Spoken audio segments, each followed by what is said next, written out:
Good evening, everyone. Welcome to the February 13th, 2023 Planning Board meeting. If we could please first stand for the pledge. Pledge allegiance. Pledge allegiance to the flag of the United States of America and to the republic for which it stands, one nation, under God, indivisible, with liberty and justice for all. Thank you. Just want to remind everybody, if you do want to talk, if you could please take it out into the hallway so it doesn't disrupt the rest of the meeting. All right, first on the agenda we have correspondence. Does anybody have anything they want to discuss in there? No. I mean, a number of items came in that aren't even on our agenda tonight, so we'll be getting to those later on subsequent meetings. I do want to talk about, we did have a site walk this past weekend. We went to two of the sites. One was the Guiding Eyes site, and the other was the MJM site. And it's amazing how much more in tune to the property you get when you actually go out there and you walk it. There were other boards that came on site. We want to thank them too. Aaron, the town board did deny your request for overtime. Oh, okay. They said you're still going to get nothing. I had a special meeting. Okay. Yes. They double your salary. You got nothing. All right, we do have meeting minutes from January 23rd, 2023. Do we have any issues, comments, corrections? No. None. Motion to accept. Is there a second? Second. All those in favor? Aye. Aye. Motion carried. Nice job, Nancy. All right, we're going to move into the regular portion of the meeting. First on the agenda, we have Guiding Eyes for the Blind, the training school kennel. This is a public informational hearing. Location is 3241 Compound Road. Do I have a motion to open the public informational hearing? Motion. Second. All those in favor? Aye. Oh, you're back from vacation again. Just for you, Mr. Chairman, just for you. Good evening, Mr. Chairman, members of the board. David Steinmetz from the law firm of Zarin and Steinmetz. Very pleased to be here this evening representing Guiding Eyes for the Blind, and hopefully no further ridicule from the chair. I'm joined this evening by Tom Panic, CEO of Guiding Eyes, Bill Ma, the head of technology and operations at Guiding Eyes, Joe Rena, our project engineer from Site Design Consultants. I'm going to try to be as brief as possible. I'm going to let Tom make some comments in a short while. He's going to introduce some of the other folks from Guiding Eyes. Joe's going to walk the board and the public briefly through the site plan application. I can essentially sum up my comments by saying I'm largely here tonight, not for Tom, not for Bill, but for somebody else sitting in the front row, and that would be for Blaze. Blaze represents what Guiding Eyes is really all about, and that is providing seeing eye canines for folks who are visually impaired. And we here in Yorktown have something to be very proud and pleased to have Guiding Eyes here in the community. Guiding Eyes has been here for quite some time, and Guiding Eyes now needs a new location for a state-of-the-art kennel facility. Guiding Eyes has signed a contract to acquire a 12.2-acre parcel located in the planned interchange district at 3241 Crampon Road. Essentially, it's at Mohansick and 202 behind the mobile station. And for the board and for the members of the public who may remember back 10 years ago, the site, which is currently owned by Temple Israel in Croton, was proposed and actually approved after a lengthy environmental review to be redeveloped with a new synagogue, with a school, and an entertainment facility within that building. That never happened. The synagogue didn't get built. The parking lot didn't get built. All of the vehicular traffic associated with that use never occurred. But all of that actually went through the town's review.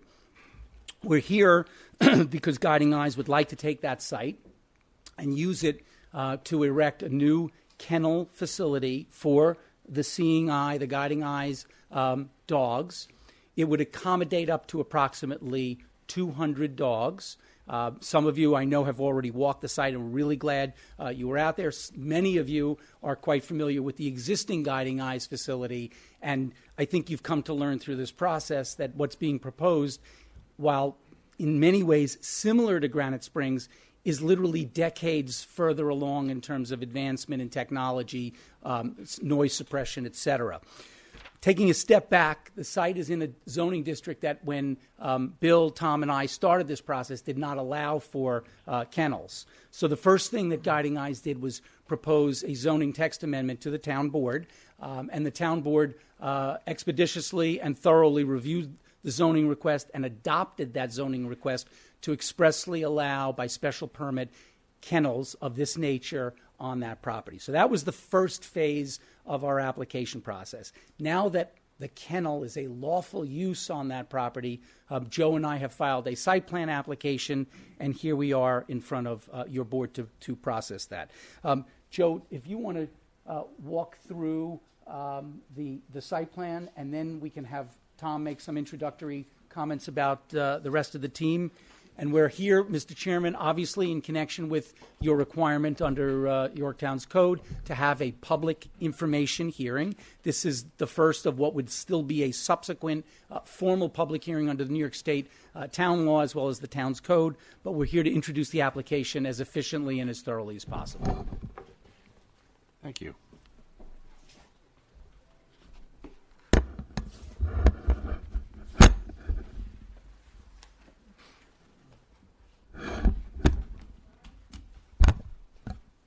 Good evening, everyone. Joseph Green, the Principal of Site Design Consultants.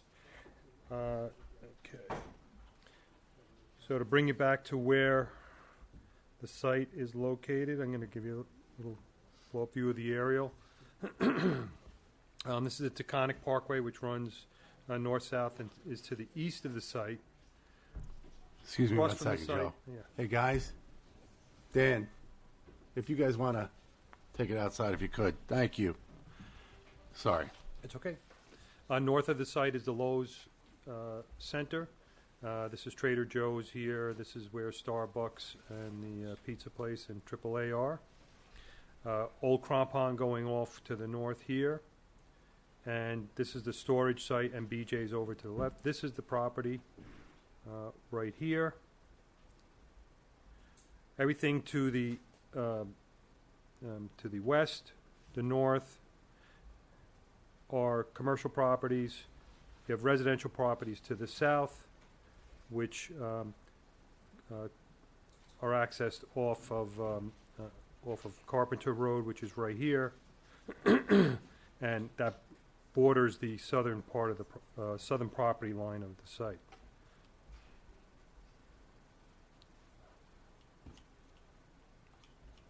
Just going to bring up the existing condition plan first.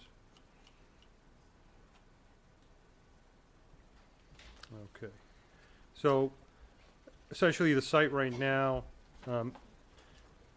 contains what was formerly a single-family dwelling, which is in this location right here. It's been abandoned for some time. The driveway access to that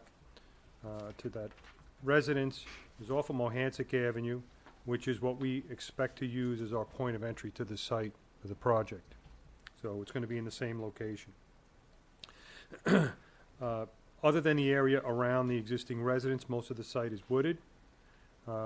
It's lightly wooded, but there are some mature trees on the property. There's a wetland that basically bounds the west side, north side, and east side of the property. Sorry, west, north, and east. East is this side. This is the delineation. This line indicates the 100-foot buffer. From that, there will be some disturbance in that buffer to build the project. The mobile station or Exxon station is right here, and this cutout here is Signs Inc.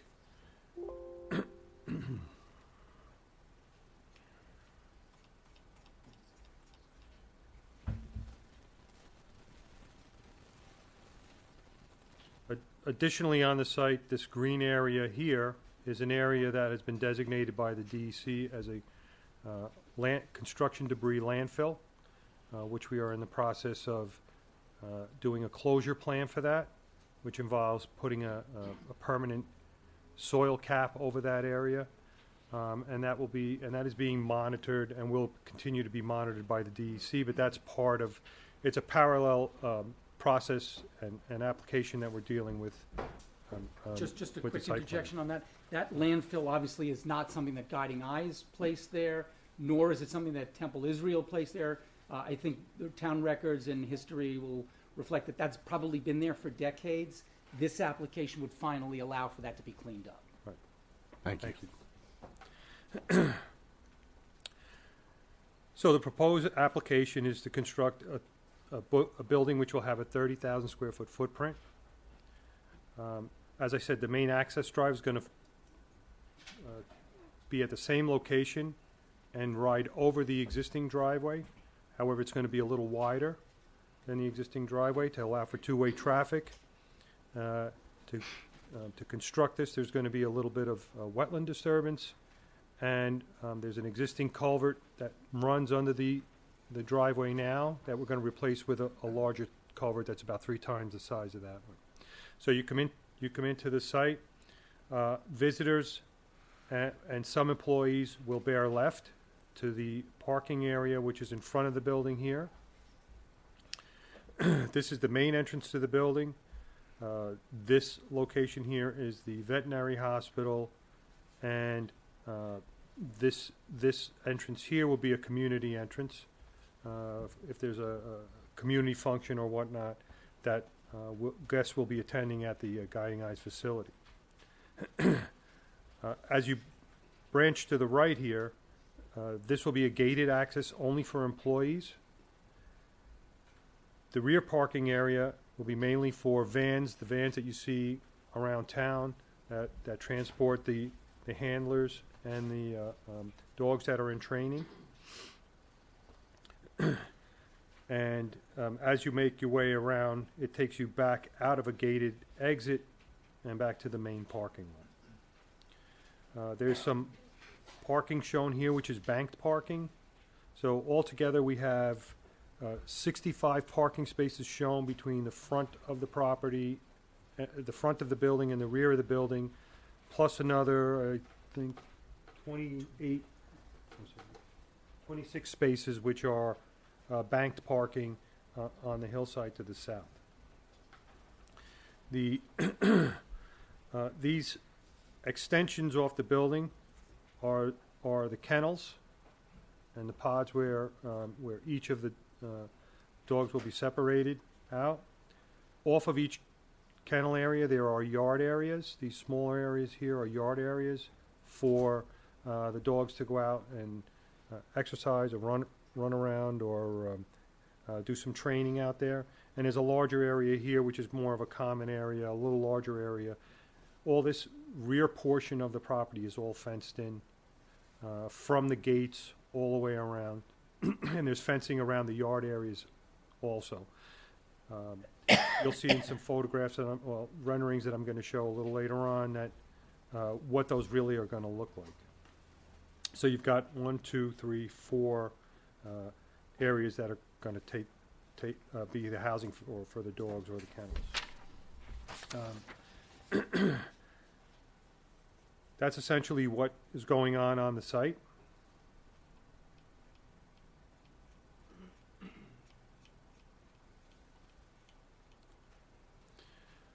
So the way the site is going to be constructed, the whole building pad, including the parking and all, will be set below the existing grade. As I explained to the members of the board who were out at the site on Saturday, in this corner here, the site is going to be down 10 or 12 feet below existing grade, and we may even drop it another 2 feet. And this area, which is to the north and west, is going to be all in a fill section. Because the site drops in that direction and we need to have it level, that requires fill in that area there. We intend to, and the detail on this will come in the future, provide screening along this edge here, the south edge, which is adjacent to the residences. In the form of? That's going to be either combination of trees and shrubs and possibly a fence if that's necessary also.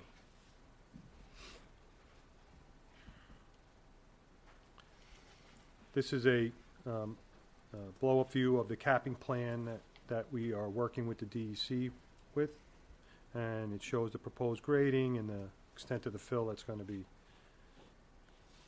out there.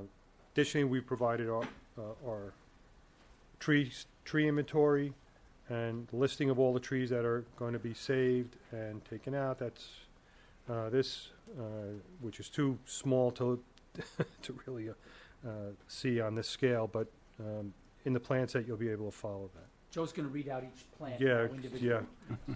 yeah. I'm gonna filibuster the floor. So that's about the extent of the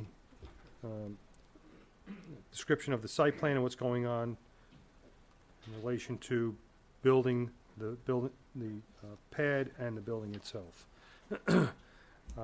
This is a two-dimensional view of the proposed elevations of the building.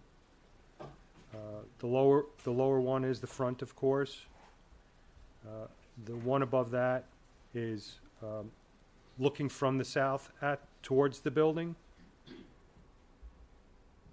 This side here is what is facing 202, and this side here is what is the south elevation. I'm sorry, this is the south elevation. This will be facing the residences. This is the west elevation, which will be facing BJ's, and this is the north elevation facing 202.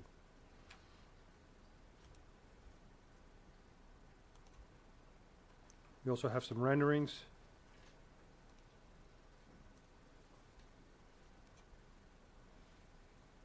East elevation, so this is what you're going to see as you approach the building. This is the front of the building.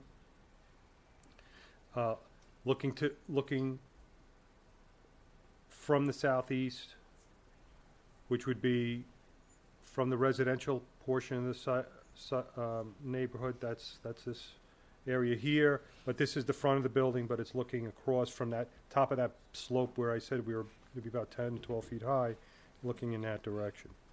This is coming down the driveway. This is the approach to the building.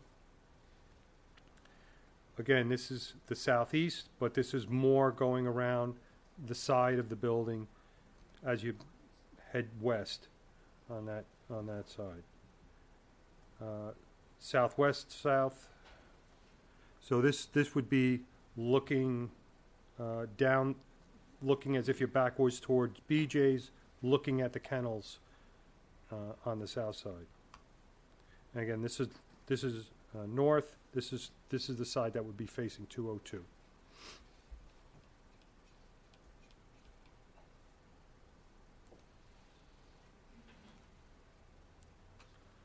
So this gives you an idea of a view of the kennel areas and the yard areas that are off of each kennel. So you'll see there's going to be a solid fence all the way around those. It's partly covered, and the rest of it is an open grass area. That's it. Any questions? Can you just go back to just the nice imagery up there while we go back to This guy? Just a couple of quick clarifying comments before I turn it over to Tom. And not all of the members of our team are going to be quite as cooperative as Blaze, but we will try. Joe mentioned he used the phrase the veterinary hospital. I want to make the record clear. There is no veterinary hospital open to the public proposed in conjunction with this. It's actually a veterinary clinic associated specifically with Guiding Eyes. There is a veterinary clinic, as you all know, currently at Granite Springs. It's a pretty amazing facility. We have one of the amazing veterinarians here. We're trying to make sure that as everything else improves with Guiding Eyes, the medical and veterinary care for the dogs improves as well, and that is part of this. Again, not open to the public.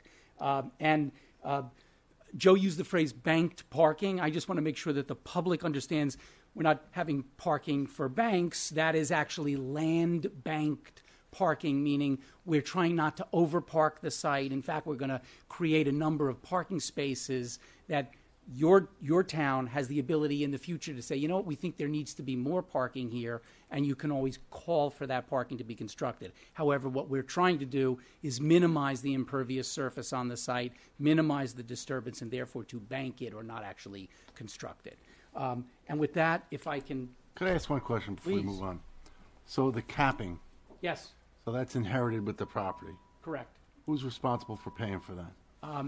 That is an issue that's really somewhat of a contractual issue for Guiding Eyes, but that effectively is going to fall on Guiding Eyes as they go So forward. they're doing the environmental cleanup on the site. That's correct. That's been kind of baked into this deal, and we will go further into that capping issue if the board wishes at future meetings.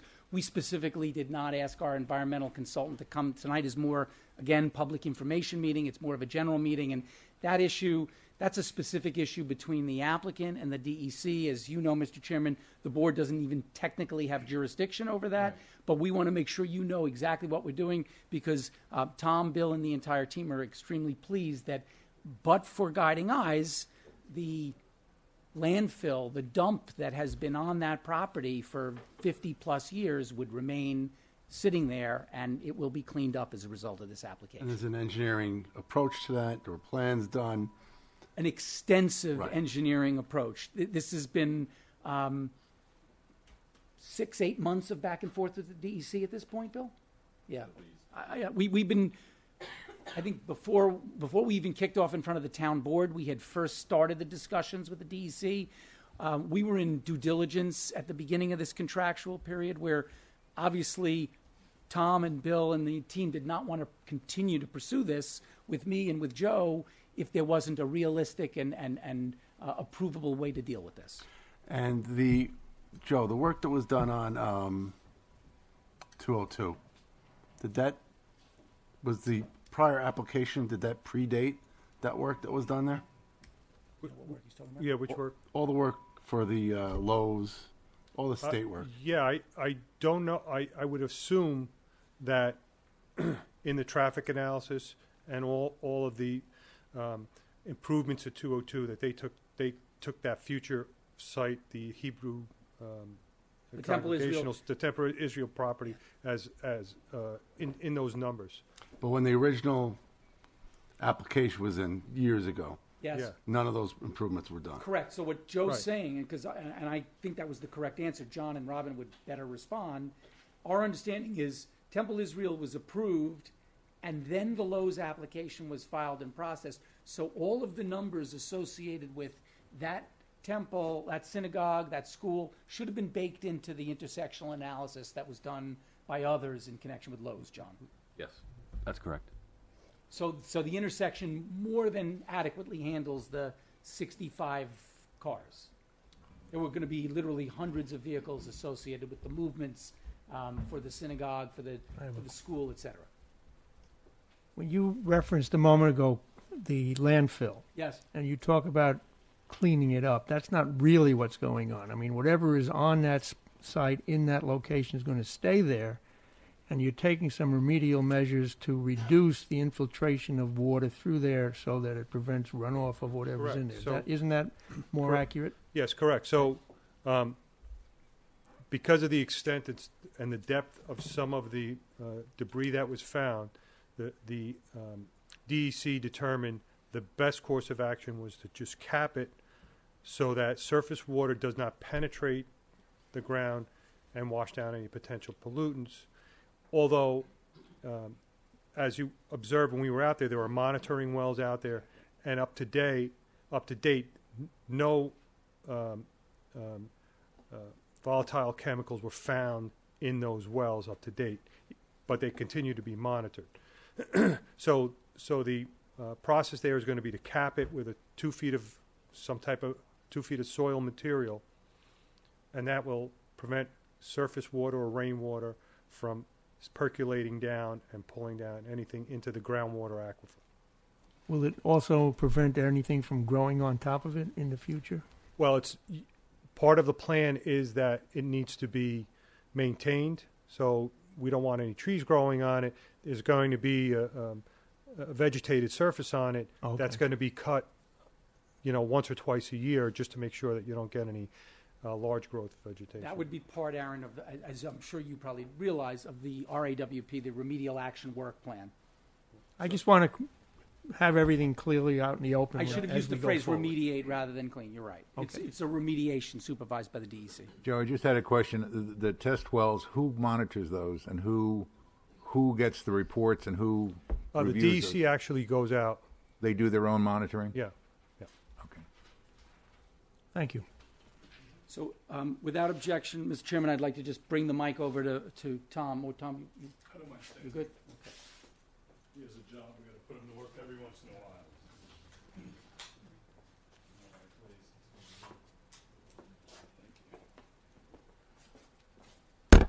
You're here. Thank you. Mike is here.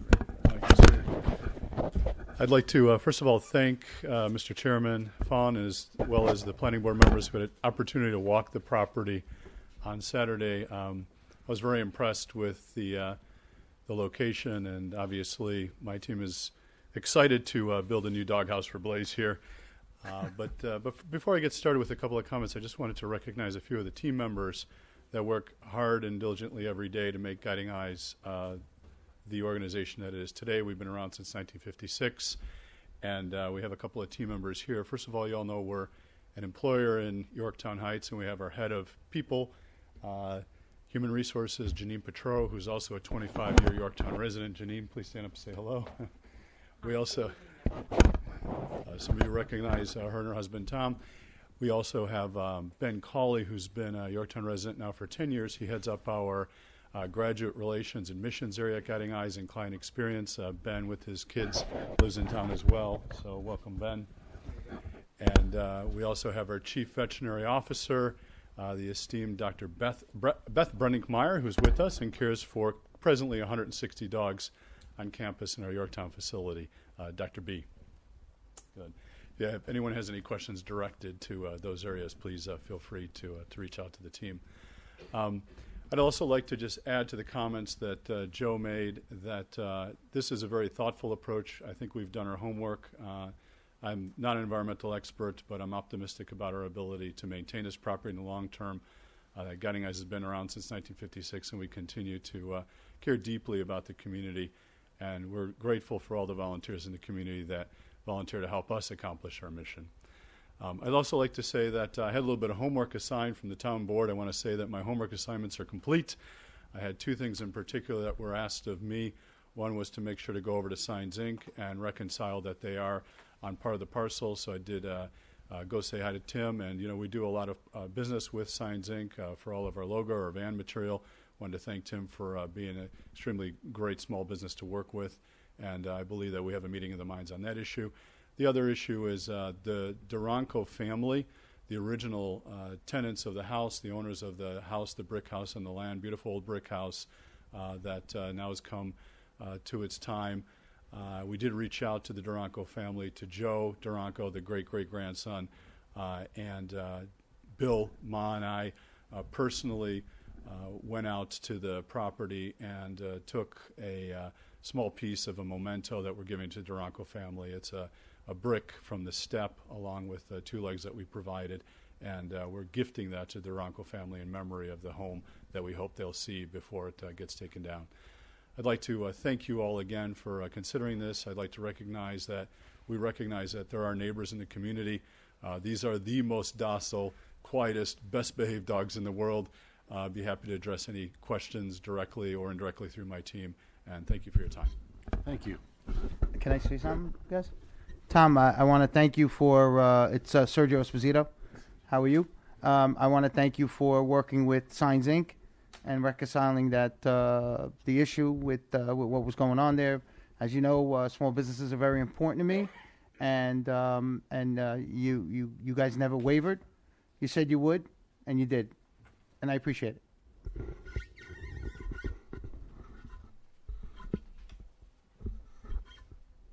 That's all we have for you affirmatively. We're happy to listen to the comments and questions from the board and from the public. And we Okay. thank you for your time. This is a public informational hearing, so we will open it up to the public. We ask if you want, just come up, state your name, address, and ask your questions.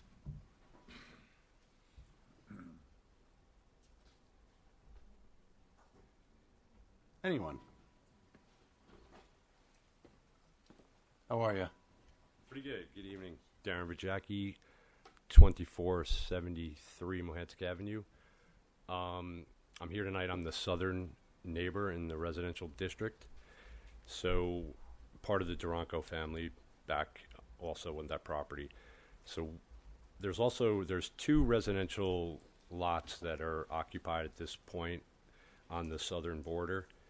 And they're back in the 86 preliminary subdivision. We also had two other lots that were projected on the property, the southern border.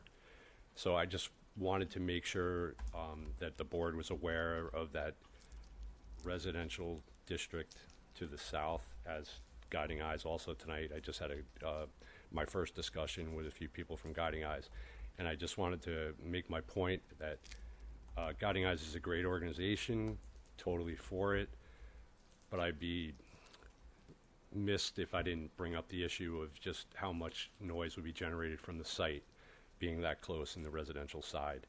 We're the only people on that residential side, so I just wanted to make sure that I had some peace of mind on that. So I'm going to have some meetings with a few representatives from Guiding Eyes and Joe Rena from Site Design, but I wanted the board just to be aware of that we're there.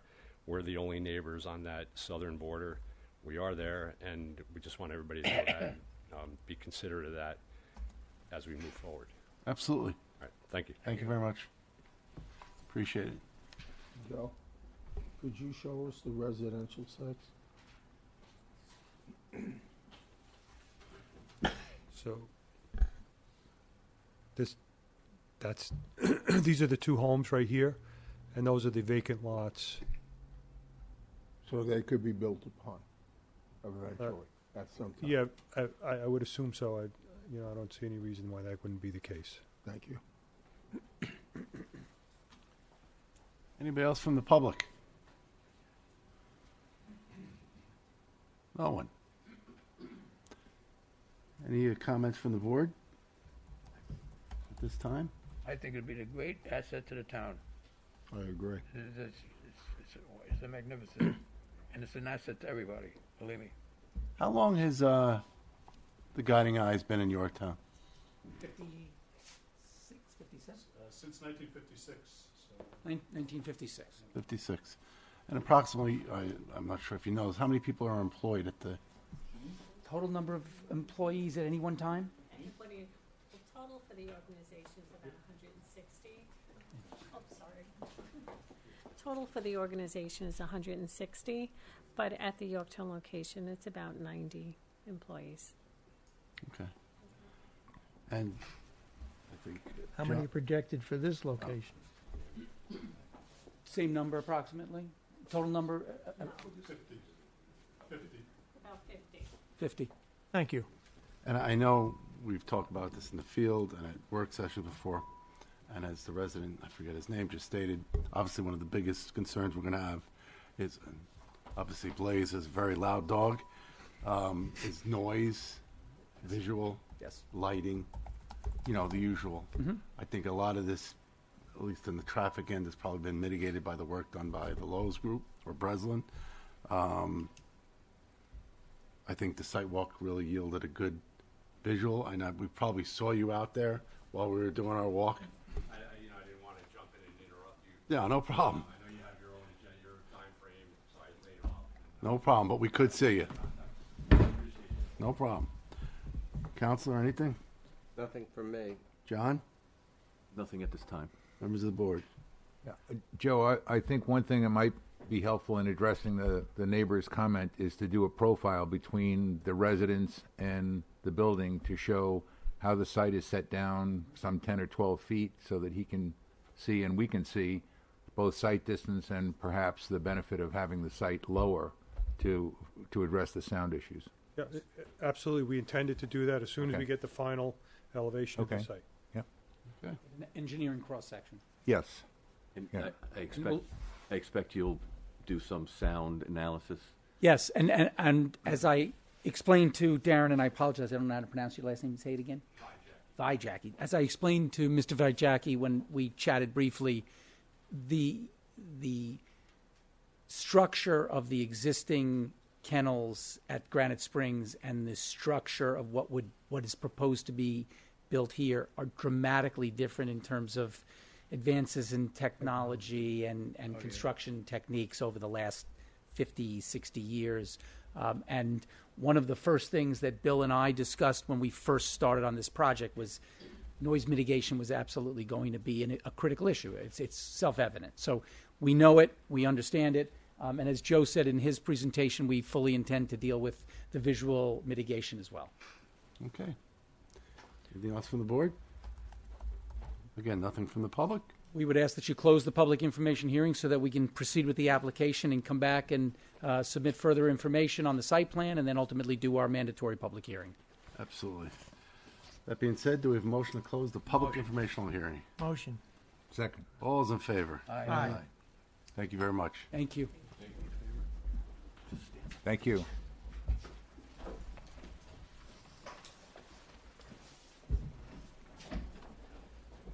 They selected dogs to give to people based on. I got to tell you, my children were young. I got a release dog, but this was a area. I guess they have very strict criteria. Yeah. I brought the dog home. I mean, my youngest daughter was allergic. Oh, back it was terrible. It was heartbreaking. Oh, yeah. But it's beautiful. Okay.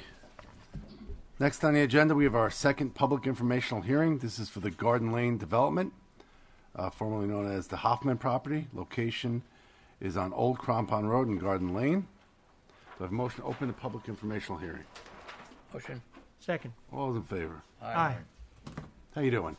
Good. How are you? Good, good. Good evening, members of the board, Mr. Chairman. So we're here tonight to just offer some information to the public about the project that we've been talking to the board about and a few other boards recently about. So Garden Lane Apartments is a two-story, about 20,000 square foot building that we're proposing at a site between Old Crampon Road and Crampon Road by Arthur Avenue. It's a 1.5 acre site, and again, we're proposing a two-story, a mix of 1 and 2 bedroom units. We have 12 one-bedroom units on the property, and 8 two-bedroom units on the property. The rendering there shows our approach to the design of the building, which is to try and keep it residential looking. Almost single-family residential looking with the peaks, with the 2 stories, and just the way we've broken up the elevations into a lot of different modules, again, just to try to break up the scale. If you can go to the site plan. Next one. So our site plan entrances, we have entrance from the north in the north side of the property, which is the top part of this property. And we have a loop that goes in and around with a exit with another entrance actually on the lower part of the property. There's 34 spots on the property. There's 30 required by code. We have 4 additional for guest parking. We have engaged a landscape architect and a lighting consultant to work on the landscape of the building. We have some proposed. We had spoken to some of the neighbors at the last meeting, and some of the things that came up that they were looking for us to include in the design was site screening and some landscape, some trees and some bushes, which we have preliminarily on this plan, but you can see a little bit clearer on this plan. We're proposing on the south side of the property 8 to 10 foot high spruces to create a thick, dense screening from the neighbors, which are all on the south side of the property. To the north side of the property, we have it's a paper street, so there'll never be any development on the north side of the property, abutting up to our property line. Just to continue on with the neighbors, there were a few things that they asked us to take into consideration. One was the heavy row of screening, which we've incorporated into our project. The second was to move the trash container from the south side of the property, which was originally located here, and we have located it right at the north side of the property, so it's out of the way. It's not near any of the residential units. And we also had 10 parking spots located on the southern, I want to call right corner of the property, which have also been eliminated. So we've removed all that parking from the site. We're down to the required parking plus 4 visitor spots, all hugging the main building. So anything near the property line has been removed and relocated to where it would work for us. Again, just the building, entrance to the building is on the north side of the property. Handicap parking is available right there. Entrance into the building, you have a mail room. You have, in the center core of the building is where the 2-family units are. On the outer core is where the single families are. The second story is almost a duplicate of the first story.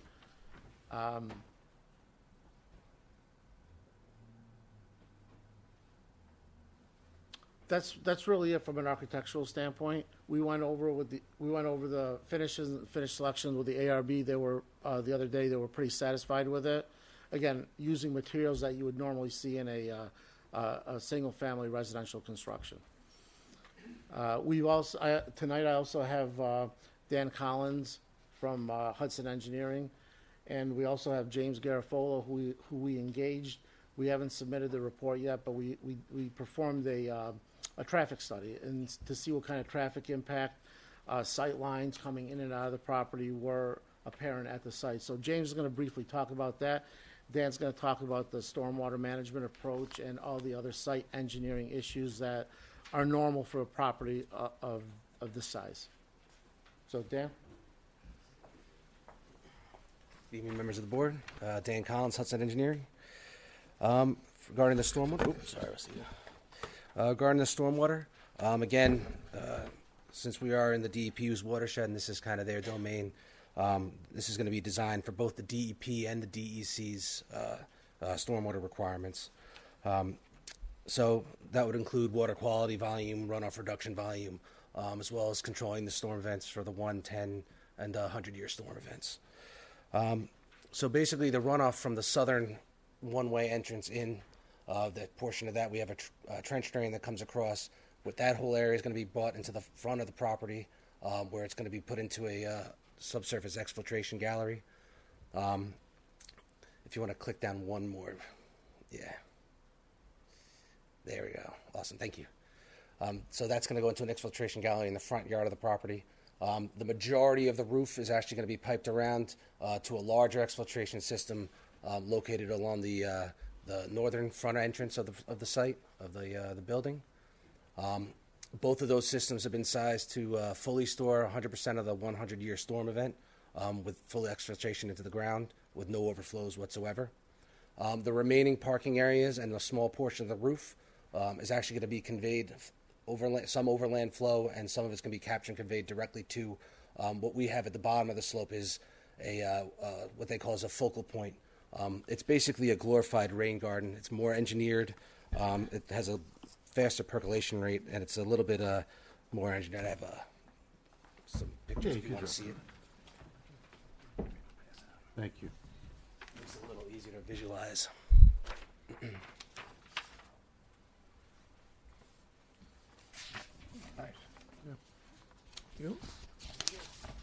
So essentially, it's a more engineered soil mix. It filters the soil a little bit more thoroughly than its traditional rain garden. Is capable of taking up larger areas and meeting that water quality volume requirement that both the DEP and the DEC ask us to calculate. The treated runoff from that, and now you can see how that's going to look. It's going to be similar to this. This is actually a project that's up in Brewster that was just built, I believe, I guess over the beginning of the fall of last year or so. And that's how it'll end up filling in. So it's similar to a rain garden, as you can see. The treated runoff from this will be piped to an existing, there's an 18-inch pipe that we believe traverses the property. We're actually working to figure out exactly where that comes through. But we plan on piping our overflows and our treated runoff directly to that 18-inch pipe, which then discharges to a water course off the northeast corner of the site. So with everything in place, where everything is sized to reduce the flows for the 110 and 100 per the DEC and DEP requirements, treat 100% of the runoff reduction and 100% of the water quality volume. Because of the size of the exfiltration systems, that actually goes above and beyond, so we probably treat a little bit more than what is necessary, but more is better, though. So with that being said, I guess I'll pass it on to Mr. Garofalo to go over the traffic. Thank you. James Garofalo, Tim Miller Associates. I'm here just to talk about 3 items. One is the trip generation from the site, parking, and site distance. The ITE, Institute of Transportation Engineers, produces 2 manuals, one on trip generation and one on parking generation. And these are based on numerous studies. These are dealing with pre-pandemic data. And the specific use here that I was looking at was low-rise, multiple dwelling units not near mass transit. For a 20-unit development like this would normally generate 8 morning trips and 10 afternoon trips. Now, many people would say, well, it's really going to be, everybody owns 2 cars, and it's going to be 40 trips because we're all going to leave. And that's not quite the way it is. The fact of the matter is even if that did happen, the normal threshold for doing a major traffic study would be 100 trips in the peak hour. But I'm going to back off and explain to you and the public why there won't be 40 trips all leaving at the same time. First thing is there's only 34 spaces. And the code normally requires 1.5 spaces per dwelling unit. So this is over the code. The U.S. Census American Community Survey looks at ownership in rental units, and these come out in Yorktown to be 1.2 vehicles per unit. So the actual ownership here in town is less than your code. It may actually be more for single-family houses and ownership, but in rental units, it's less. We looked at parking generation from the parking generation manual using both full occupancy, all 20 units being occupied, and we also looked at it based on the number of bedrooms and looking at it in terms of using an average rate, an 85th percentile rate, and using their equation rate, which is another way of getting to look at multiple studies. And these came out with a range of needed parking of 23 to 32 spaces. So you're right in the right ballpark with your parking requirements. Normally for residential units, when do you need most of your parking? It's in approximately 1 a.m. to 4 a.m. when almost all or all the people are at their unit. So that's normally when you need the most parking. And when you have a rental situation, you have a better situation than when you have a condominium association, because a condominium association tends to be very weak, but a rental management tends to be much stronger. They can actually get rid of people who abuse the parking privilege, so you don't get people coming in with 5, 10 cars and sucking up all the parking spaces. They don't want that because then they have trouble renting the other units. So rental units have a much better situation in terms of managing the parking, which you do not get with condominium complexes. One of the other things that's key here in the New York metropolitan area is that 2/3 of the people leaving for work leave in the 6 a.m. to 9 a.m. You have a very wide commuter period where people leave for work, and that goes out pretty far past New York City, and that's because people commute to New York. Some of them go local, but you have this very wide range. So you may only get actually a third of the people leaving during any one peak hour. So that's when they want to leave. But you also have people on vacation sick, people who call in sick that aren't sick, people that are now even more so working at home, which although people were working at home when they did these surveys, it's probably nowhere near what they are doing currently and may be doing in the future. It'll probably fall back a little bit now that things are becoming more normal, but many workers still want to have some time to work at home. So that means that there are going to be fewer trips. So what this comes down to is that 10 trips or less is actually a very reasonable number for this size of a development. It's not a lot of trips coming out of a development like this. One of the other things that I looked at was the site distances, and the reason that this has a entrance on the south side but not an exit deals with site distance. That the better site distance is at the north of the site for coming out. All of the movements meet what is fundamental in site distance, which is a stopping site distance. That is met by all of the movements coming in, going out, following the vehicles that are making left turns.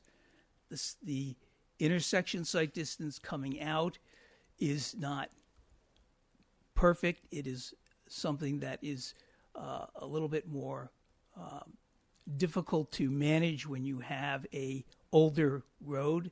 So you may end up having a warning signs put up for the driveway, but it does meet the stopping site distance, which is your a code requirement that you have.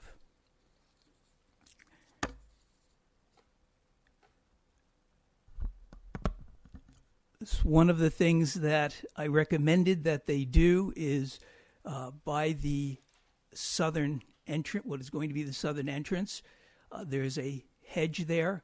I have recommended that they lower that in order to help the neighbor whose site distance is actually being blocked by that hedge, and to lower it for a distance back so that he will be able to see whether he backs out or whether he drives front end out. There will be a number of trees that will have to be cleared along the frontage, as well as some that may have to be cleared in the town right-of-way in order to provide the best site distance that we can manage. Thank you. Thank you.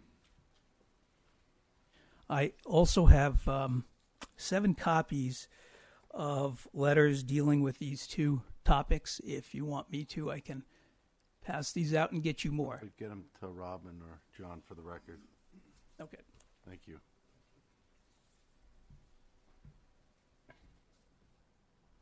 So we're here to hear comments from the neighbors, from the board, and see if we can address anything further than what we've already worked on. I thought this was informational hearing, you know. Okay, yeah, information. Yeah, but don't you save the comments for the public hearing? No, this is the first flush. So to get an idea what the issues are. Yeah. So this is a public informational hearing. Anybody from the public want to come up? Just come on up, state your name for the record, address. How are you? Good, how are you? Good evening. Good. You've been tired of seeing me, huh? Not at George all. Campolo, 3790 Old Crampon Road. I am the second property over from the east side. Mr. Kasaji, who's going to come up in a little bit, is immediately, his property abuts on the east side. So he's next to me, and this property would be next to him. He's on the corner of Gardner and Old Crampon? No, he's at Other side. 3800, which would be on the east side. On the right side is where his property is. And I'm 3790, the next one over. So we want to thank the developer for listening to our comments that we had out in the hallway about the parking area. We appreciate that very much. Would there be a new application required if parking was going to be added down the road? That's just a question. And some screening along the east side might be nice, a little bit anyway, as well as the south side. Yeah, like I said, we're not. You could, just because we're on the mic, wait till he asks all his questions, then we can respond. I'm sorry. No, it's not your issue. And the last thing really was a concern I had expressed previously about the traffic now with the new bus dealer and other things going on in the area. There's something coming, I think, from Toll Brothers up on Catherine Street. So as it is now, Garden Lane, I take Garden Lane all the time. You get one car down there waiting to make a left turn, and you want to make a right turn, you could go get a college degree and come back. So, and it's very narrow. You can't put, like left, right. So I don't know what you're going to do about that. It would be unfair to the diner to make no left turn. So, but it's not going to be pretty, I don't think. And I don't usually come down the other way because when I go to make a right into my driveway, someone's right up your butt. So I always come up, unless it's 4 o'clock and it's clogged up, I always come up Garden Lane and go down Garden Lane. So that was really it. Thank you. The traffic, would there be a new application if parking was going to be added? And some screening along the east side would be nice, if possible. That's it. Thank you very much. Thank you. Thank you. Thanks for your time. So if the first question is, if anything changes in the future, there would be a new application. There is going to be, obviously, during the course of this back and forth with the developer and the public, there's going to be changes made. So if it's during the course, it's part of the application. Screening, I think we clearly have to work with the developer to get the most efficient screening we can. The traffic itself, that's something that we're going to have to look at. Garden Lane, I think even part of it is not a public road, if I remember right. So I think we got to dig into the weeds on some of this stuff. But I think more north of this. So there are things we got to look at out there, no question about it.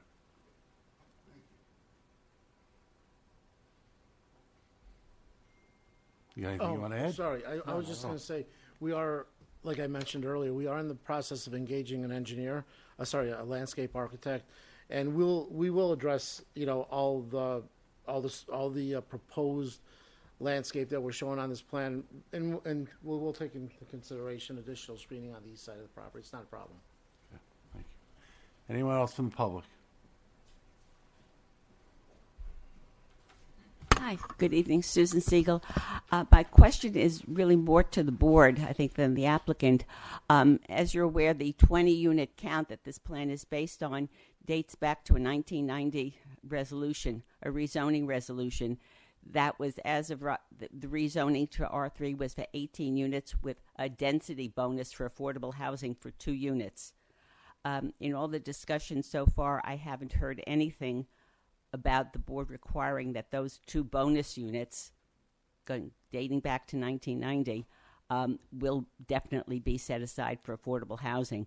And as you know, the town is in the process of updating its affordable housing program, so the mechanism is already there for how to deal with the 2 units that would be rental in terms of eligibility and rents and the administration of it.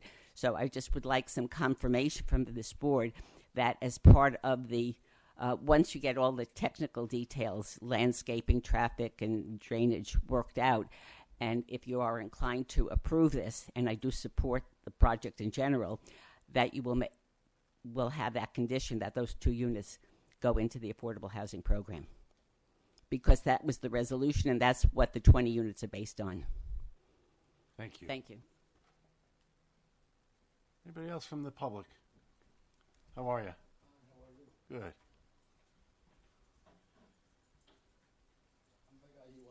I'm just next to him. My name is Izallah Kasaji. I live in 3800 Old Cranbound Road.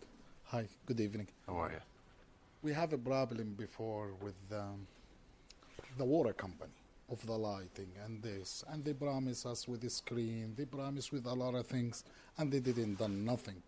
Even me and Mr. George, we put a lawyer and we've been fighting with them, and they don't do nothing. He's very close to our house. He say he will move. Thank you. That was the most concern, because it will be his parking lot the way he was putting it is next to the playground of my two kids. So he said he will move it to the other side. But we could take his word, like we took the water company word, and they didn't do nothing. So we want him to put a new plan with the 34 parking without the 10 additional. So like this, we feel like more secure he's doing what he promised to do. Because sometimes they promise you. I don't say it's you, but it happened. They promise you something, and then they do something else, as long as you approve it for them. That's the only main concern, to move it over there, to eliminate the lighting, because if the parking lot is over there, it's next to our bedrooms. And people over there, you don't know who will rent that houses and how much noise they will do. And that street, like George, he say, is very narrow. If he have like two entrance and exit, it will be easier. But from same, everybody leaving and coming from same area, I never used it. I've been living over there for the past 4 years. I never used that street, as much as that street is busy. And here he says like not everybody leaving. I leave me and my wife in 2 cars every day, and it's one house. So that street, it will be crazy over there. So that's the only 2 points. Thank you. Thank you. And we are sensitive to the Nestle application that came before the water. Yeah, I feel like the plan, whatever they send to us, they change it, they take the parking lot. We appreciate that. But because we take their word, Right. the water company, and they didn't do nothing. No, we're very sensitive to that. Yes. All right? Thank you. Thank you. Anybody else from the public? Anyone? Any comments from the board? Counselor? Nothing from me. John? Nothing at this time. All right, so we'll move forward with looking at this application. If there's no other comments at this time, do I have a motion to close the public informational hearing for the Garden Lane development? Motion. Second. All those in favor? Aye. Aye. Thank you very much. Appreciate everybody's time. And we really appreciate everybody coming out and giving us your concerns and comments or your questions. Very reasonable comments. Ow. Mr. Collins. Can't hear me. I think. Okay. Collins. Yeah. Do you have family members that are engineers? No? You look very familiar. I thought it might be somebody else. Okay. Take care. All right. Do I have a motion to move into the work session? Motion. All those in favor? Aye. All right, first on the work session, we got 670 East Main Street. This is a preliminary discussion. Han Engineering. Yes, hi. How are you? Good evening, Will Angelillo from Han Engineering. You asked us to pull together some options for our site at 670 East Main Street. And we did that. We proposed 4 options. And once they're up, we can go through them.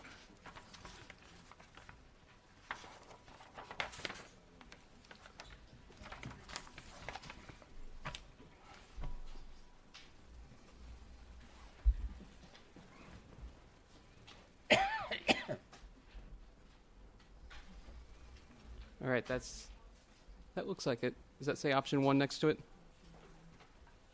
Yes. All right. So option 1 is very similar to what you guys saw last time we were here. What changed is that we shifted the building about 2 feet or so more of the building's in the building envelope, that dashed triangle right in the center of the lot. We also showed what it would look like with a 2-way in and out on Old Jefferson Valley Road. And we added the no left turn coming out onto East Main Street for the 5 units. Then option 2. It's very similar to option 1. With this one, we're showing how we could possibly save that 40-inch maple by shifting the parking lot a little to the east. Again, with the two-way in and out on Old Jefferson Avenue, Old Jefferson Valley Road, the no left turn onto East Main Street, and the 5 units are in the same location as the option 1. Option 3 is what the site would look like if we developed it with only 4 units. The building's essentially in the same location. Again, we're trying to preserve the 40-inch maple, and we have the two-way in and out on the backside. Then option 4 is back to 5 units, but what would it look like if it were split up? 3 on one side and 2 on the other. This option would, puts the buildings on the left very close to the property line, but it does kind of create a little more space around the 3 units on the other side. All 4 options would still need variances to move forward. As we talked about last month, the building envelope is incredibly small on this property. Couldn't really build anything as of right on this property.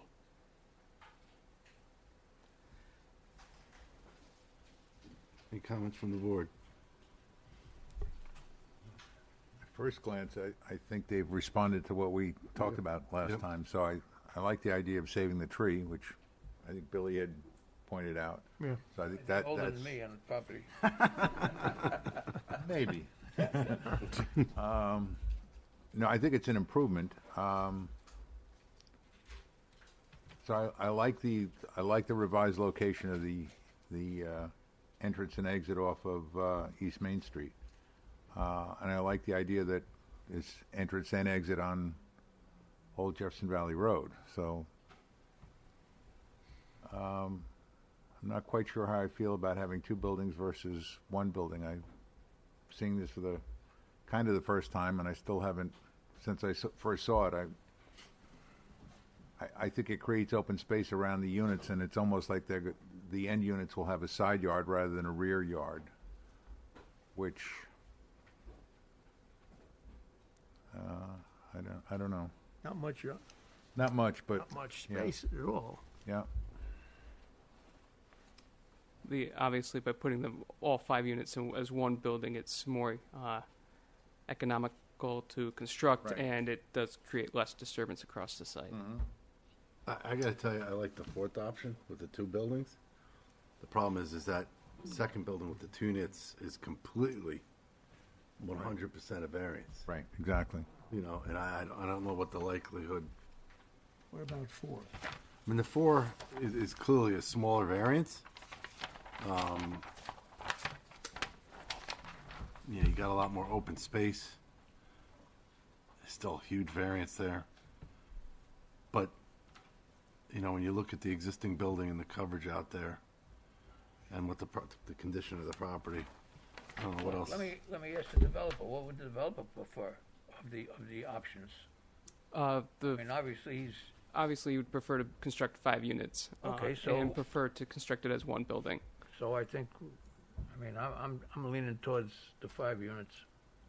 I mean, Talking about the first option. the first option. Right. That would be option probably, I guess, 2 we're talking about, because it's the one that attempts to preserve the tree. Yeah. I mean, it's not necessary to my, I just suggested it. I'm not making it mandatory. Greater variance is going to be Yeah. tough to get. I think 4 is obviously a nicer plan than 5 because it creates more open area around it.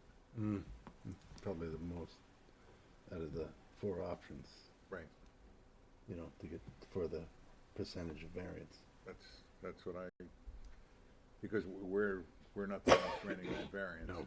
So the likelihood of it going through, I think the likelihood of a variance for 5 units is less possible than 4 units.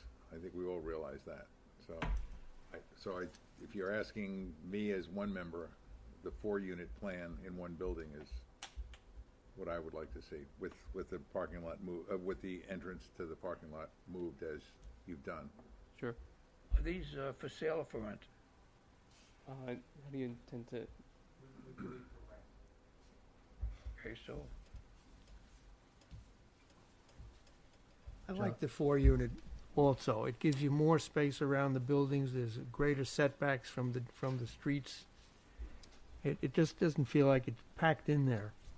It gives a little more open space feel to it. I know that it's parallel to the buildings that are next door. Yes. So it's a uniform approach, and I would prefer the 4. I would agree. I agree. Any thoughts, John? I'll go along with the crowd. My major thought is relative to the one that you haven't selected, which is the split unit. I think that is the least appealing choice for a number of reasons. I think, as you pointed out, it really does tend to dominate the site.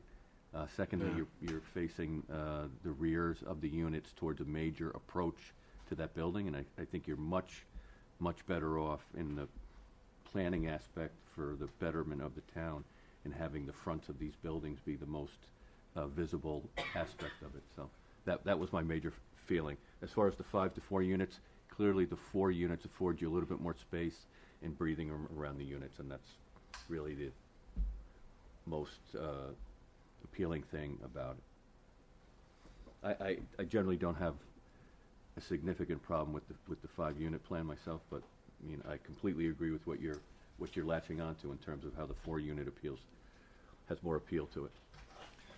All right, so this is in front of the ZBA. Is it or will it be? Well, We haven't gone anywhere yet. Okay.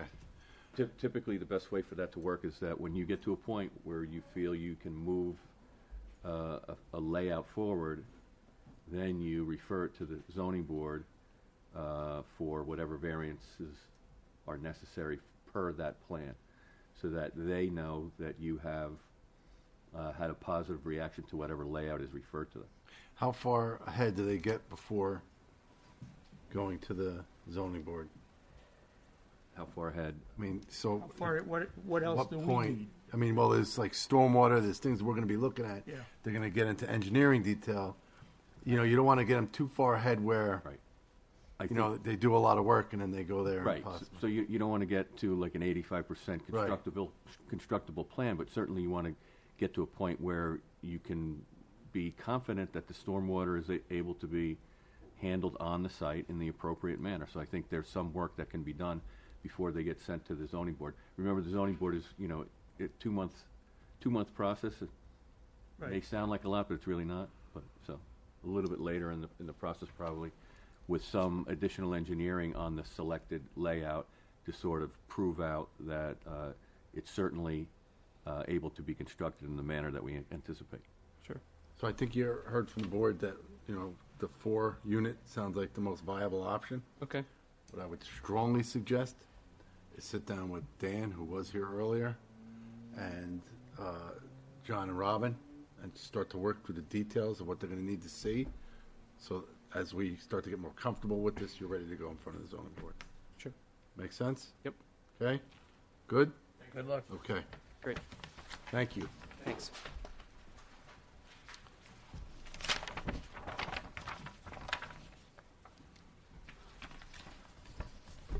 Okay.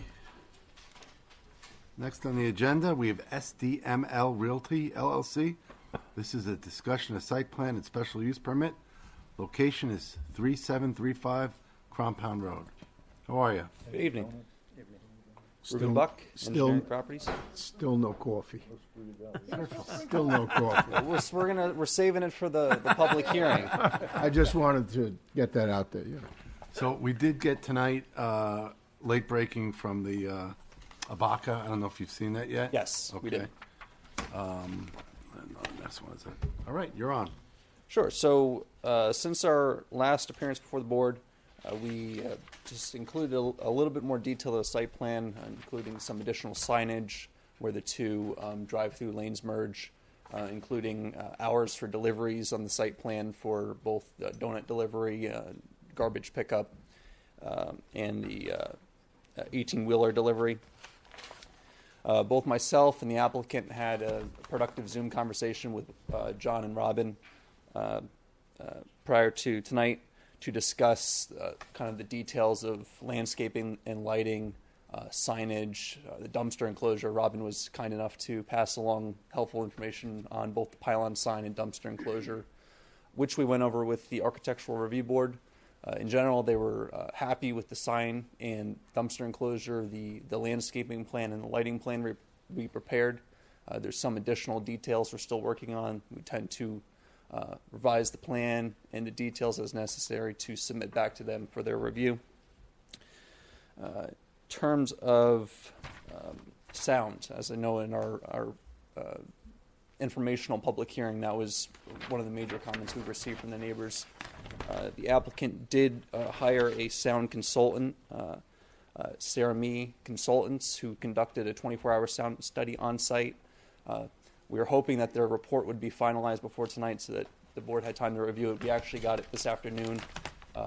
I was able to read through it, and their conclusion is that based on the grading of the site, how we have the large cut in the rear of the property, the landscaping we're proposing, the fence in the back, the sound will be, or any increase in volume will be mitigated by all those proposed improvements to the site at the property line. And then for the residences, because of the distance of the residences to the drive-through kiosks, there would be no noticeable change in sound. And we have the report, and we will share that with the board for our next submission. We spent time responding to some of the letters that were coming in from other interested agencies, including Westchester County, DEP. There was one comment in the county's letter that I wanted to discuss with the board and kind of put our finger on the pulse of regarding sidewalks. Mm-hmm. They had mentioned that there are other applications that came before this board along 202, and the county had recommended sidewalks be installed along the front of the frontage of the property, and the county mentioned that it hadn't been done. So we wanted to come to the board and ask if sidewalks is something you want incorporated onto the site plan. We're more than happy to do it. We haven't received feedback from DOT yet. It may be a site plan element that DOT wants or doesn't want, but we just wanted to get your feedback on the county's comments regarding sidewalks. And then lastly, we would like to request that if the board is satisfied with the site plan and the way we have it now, and as we continue to work on it, we've got a landscaping plan done, we've got a sound study done. I believe both of those are going to be of the utmost concern to the public. If the board feels it's appropriate this time, we would like to schedule the public hearing for this project to move the process forward. We know that the DOT is going to take a long time to review this project. The traffic report was submitted to the DOT late last year, and we still haven't received any feedback from them. We anticipate their feedback hopefully sometime soon, but we would like to continue to move this process forward so that we can have the plan nearly at completion, have the public hearing done, and that way we can have a smooth transition into our DOT review, as well as review by the DEC and DEP for the stormwater. So we'd be happy to receive any feedback the board may have. Thank you. I don't see why not. John, have we missed a sidewalk on one of these applications that have come on? I'm trying to think of. It'd be the only building that has a sidewalk on that whole road. McDonald's has a small one. I'm saying that the county recommended. Well, I think if there you was go, one if you go there. west of here, many of them do have sidewalks. Some of them are new. So in front of, for instance, the Southern Restaurant, there's sidewalk Savannah's. So, and when DOT does work, in particular in this corridor, they do add the sidewalk. They're supposed to where it's practicable.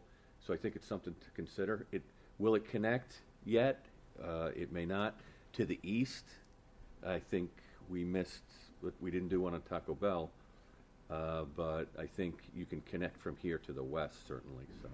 It might be something to consider, and we can go out there and let you know and give you a little survey of what's out there.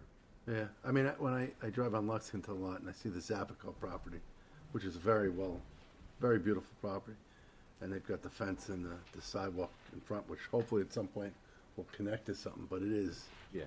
sidewalk just in front of the property. Yep. I think it is important. I know I work during the day. Sidewalks down county are very important for walkability and safety. So I think that's something we got to look at. I am looking at that island, and it looks like it shows just broken pavement at this point. It looks like there's some kind of brick on each side, but I think, and I'm sure as the owner, you're going to want this to be a very attractive development. I keep, as you heard from some of the property owners that were just here along this corridor, this is a very active location now with building. We just want to make sure very much so with the neighbors behind that, that we get the right screening. I saw you put the fencing there. Thank you very much. Really appreciate you going out and talking to the sound people. That'll help. Obviously, lighting again is going to be a big thing. The devil's in the details, so we got to make sure those things are right. At this point, John, do we have a problem setting up a public hearing? No, I don't think so. There's some, we have to look at the sound, of course. So there's some things to come which may extend beyond the public hearing, just be aware of that. I also think we should understand your rooftop units, so hopefully we can make sure that they're fully screened. Sure. I don't know if anybody noticed, but the Stop and Shop was a failure in that term.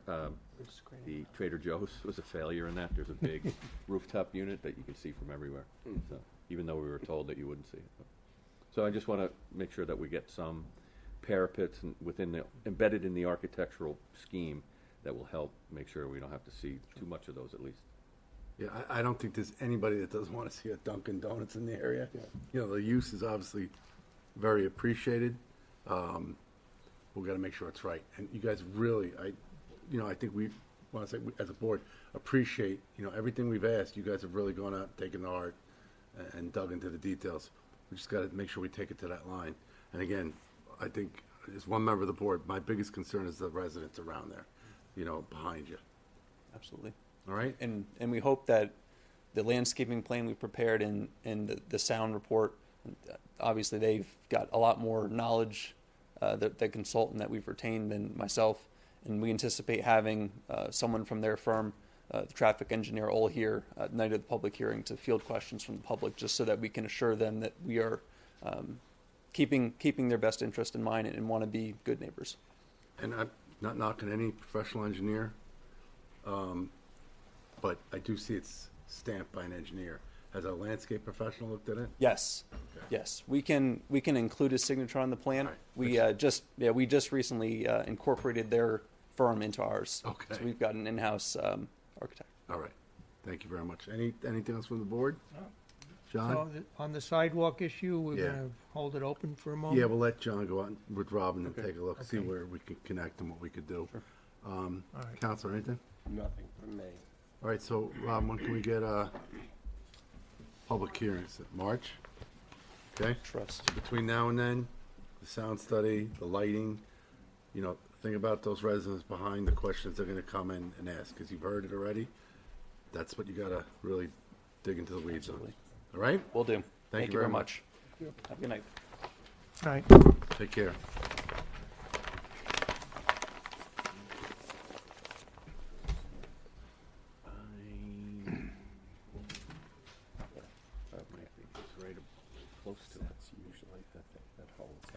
Okay, next on the agenda is MJM Land Development. This is a discussion of a major subdivision.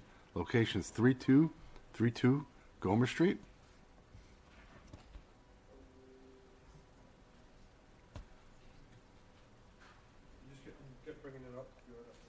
We're watching you work at a feverish pitch there.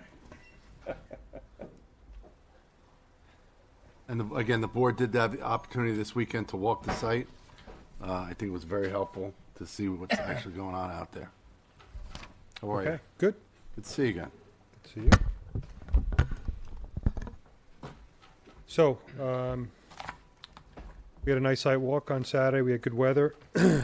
We talked about looking at different alternatives for accessing the site. And I think we should continue that discussion now and try to get some direction from the board on what they want to see from here going forward.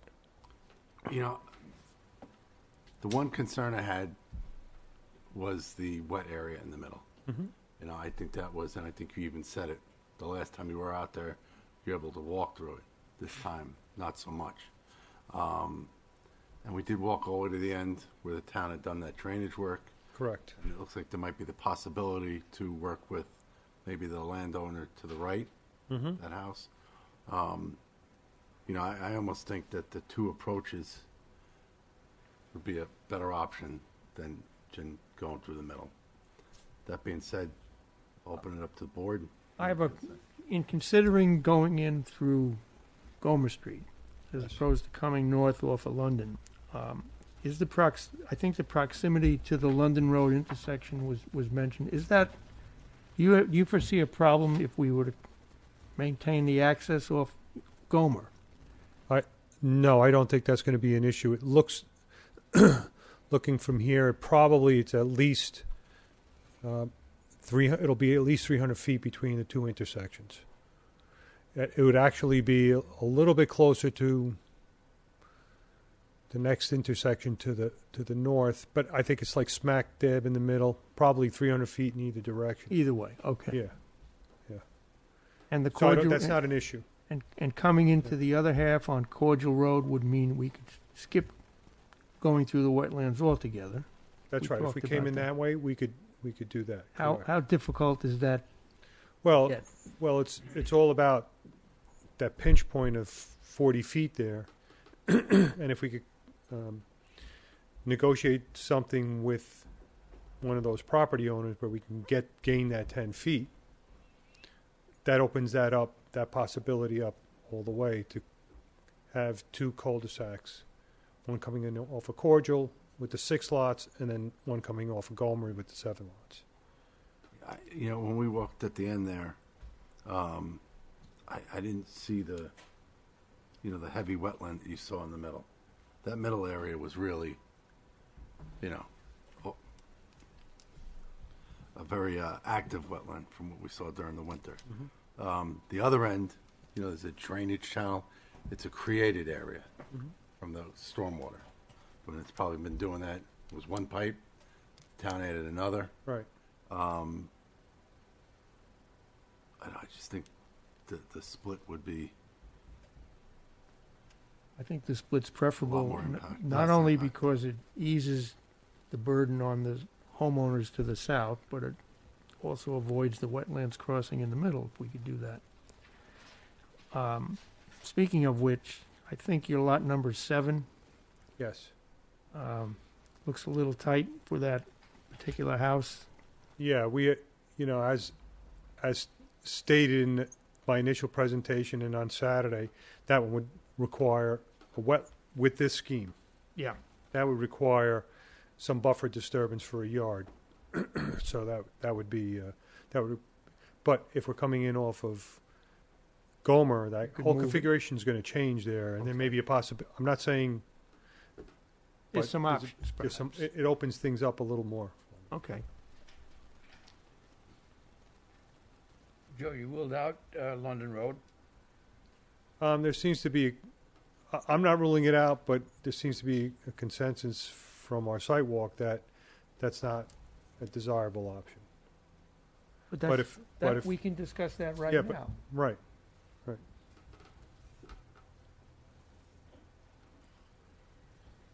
John, did you say there was some already improvements on that 50-foot right-of-way that comes north off of London, or not? Is there anything there? There's no Nothing there's no improvements. There's a drainage, an underground drainage pipe that goes through the backyards of the residents that front on Lily Court, the two fellows that we were talking about, but it's not in the right of way, believe it or not. That'll just stay there. That'll just stay there. Okay. And there is a water main And there's a, Yeah. oh yeah, there's just the water, that's there's a right. water main, yeah.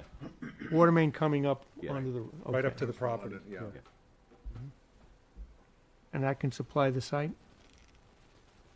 My guess would be that the water department would want us to loop the water. Yeah, you're not gonna want a dead end. Every time you get the chance, you gotta loop it. Yeah.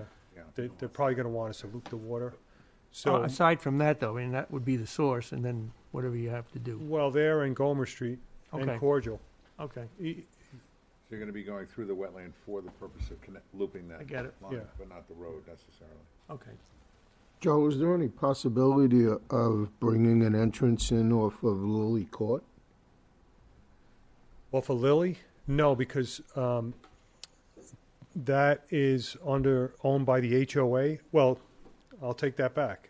It is possible, but you would need to get an approval from the HOA for Ponderosa, and then traffic would be going over a private road because that roadway network in there is all private. It's not public. If it was a public right-of-way, it goes right up to the property line, as you could see. Yeah. So it looked like it was meant to be extended, but it's not in public domain at this point.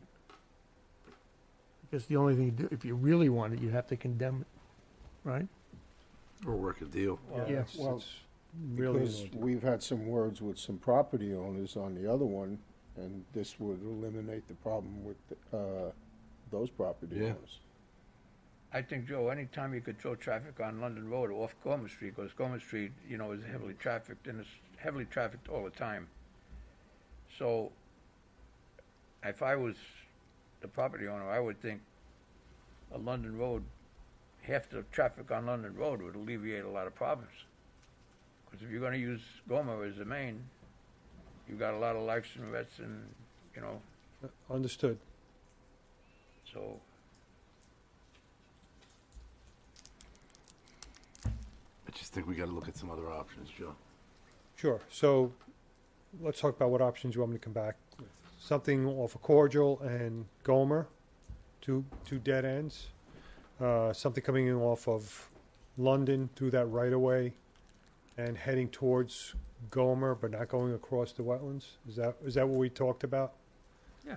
Yeah, I think that middle wetlands is, I'd like to see that. yeah.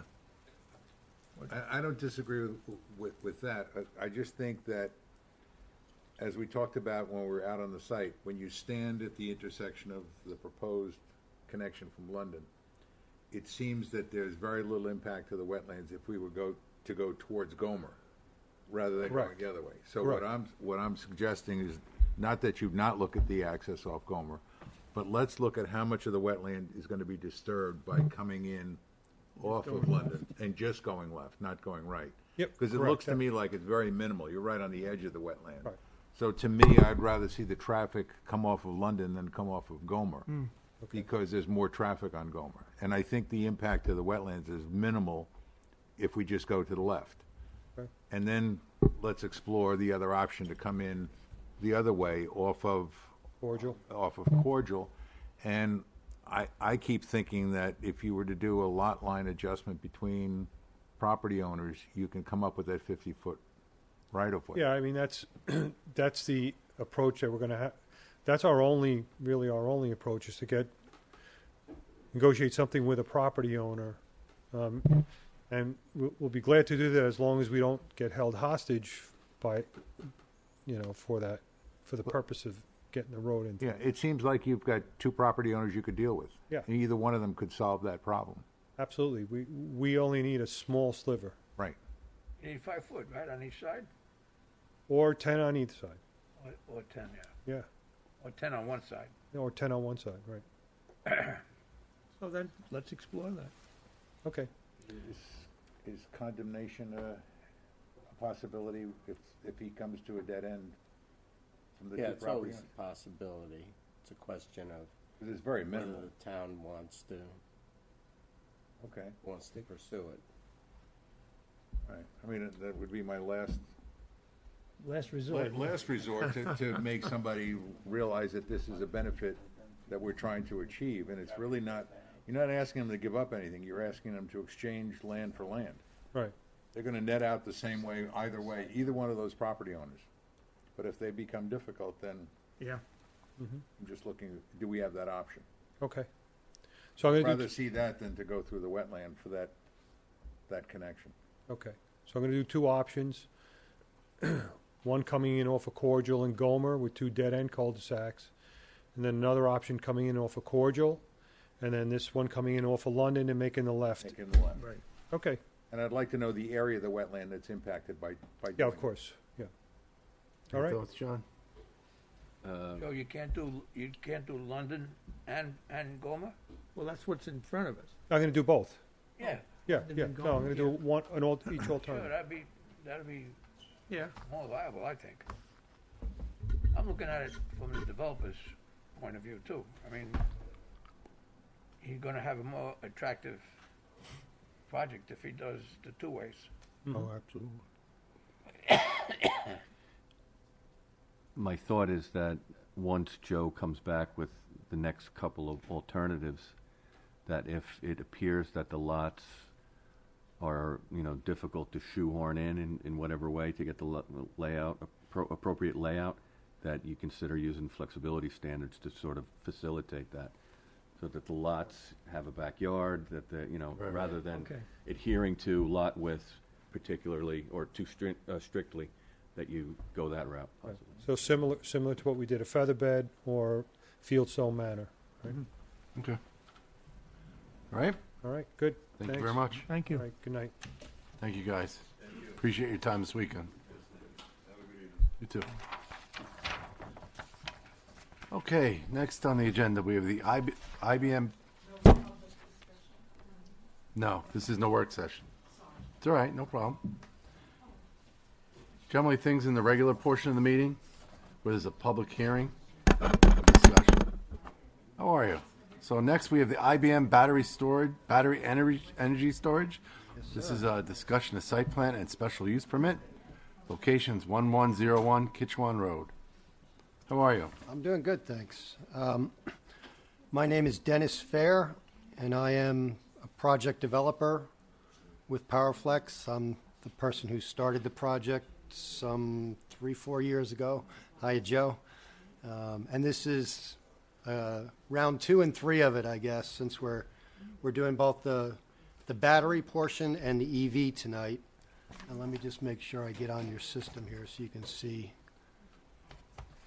pictures. Incorrect code. 9694.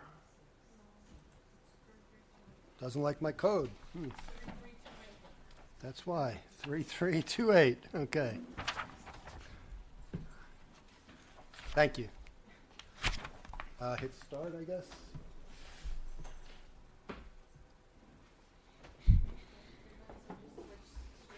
Okay, I'm good.